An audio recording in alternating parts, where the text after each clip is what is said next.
Guys আপনারা জানেন আমি বউ ব্যবসা করার জন্য নতুন একটা বিয়ে করছি, কিন্তু আমি অন্য বউ ব্যবসায়ীদের মতো না। তারা তাদের বউয়ের চেহারা দেখায় লাখ লাখ টাকা কামায়, আমি আমার বউয়ের চেহারা কখনোই দেখাবো না, কারণ আমি একজন মুসলমান। আর আপনারা জানেন ইসলামে বউয়ের চেহারা দেখানো হারাম, যার জন্য আমি আমার বউয়ের চেহারা তো দূরের কথা, আমার বউয়ের ছায়াটাও কোনোদিন আমার ভিডিওতে দেখাবো না।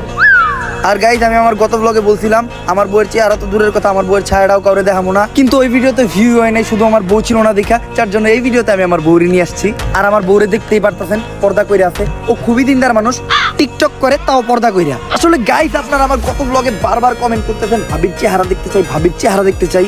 আপনারা একটা জিনিস চাইছেন, আমি কইটা না দিয়া থাকতে পারি? এতদিন আপনারা দেখছেন মোবাইল আনবক্সিং, গ্যাজেট আনবক্সিং, এই প্রথম আমি আপনাদেরকে দেখাবো বউ আনবক্সিং। 3, 2, 1 টাডা! আর গাইস ফাইনালি আমি আপনাদের ভাবিরে বোরকা ছাড়া শুধু গেঞ্জি পরায় আপনাদের সামনে নিয়েই আসলাম। আসলে বোরকা পরায় ভিডিও ছাড়লে ভিডিওতে ভিউ হইতেছিল না, আর বোরকাটা তেমন কোনো বিষয়ই না, মনের পর্দাটাই আসল পর্দা।